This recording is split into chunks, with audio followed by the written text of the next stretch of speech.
Thank you so much. ఇప్పుడు మనం శాలినికి ఇద్దాము. మేము బ్రేక్ చేయాలి. చాలా చిన్న స్పీచ్ చరణ్. హాయ్ వైజాగ్, నా పేరు శాలిని. సో ఫస్ట్ అదే పొద్దున్న నుంచి స్పీచ్ ఏం ప్రిపేర్ అయ్యావు అని అడిగారు. నేను ఫ్లోలో ఏదొస్తే అది మాట్లాడతా అని చెప్పా, but I think that was a bad idea. కొంచెం ఏదైనా ప్రిపేర్ అవ్వాల్సింది, because I'm going blank right now.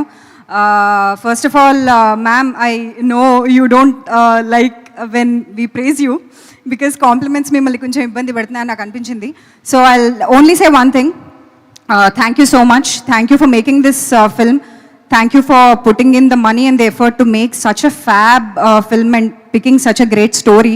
ఎందుకంటే ఫస్ట్ థింగ్, ప్రవీణ్ సార్ నాకు ఈ సినిమా గురించి చెప్పినప్పుడు, స్టోరీ నరేట్ చేసినప్పుడు, ఐ వాజ్ లైక్, అసలు ఇలాంటి స్టోరీ ఐడియా ఎలా వచ్చింది, ఎవరికి వచ్చింది, ఇంత కొత్తగా ఉంది అని చెప్పి I was very very excited. So first definitely Vasant sir గురించి మాట్లాడాలి, బికాజ్ ఐ స్ట్రాంగ్లీ బిలీవ్ ఒక సినిమాలో ఏం వర్కౌట్ అవ్వకపోయినా రైటింగ్ బాగుంటే ఆ సినిమా కంపల్సరీ హిట్ అవుతుంది.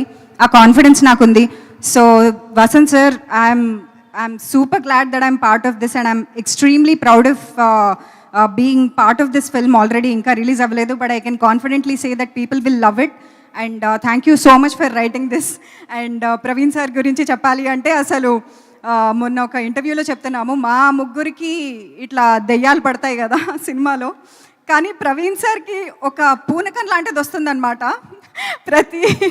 ప్రతి షాట్ ముందు, ప్రతి సీన్ ముందు.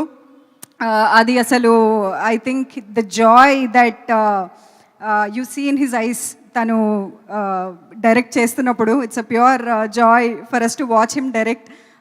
Extremely glad to be part of your film sir.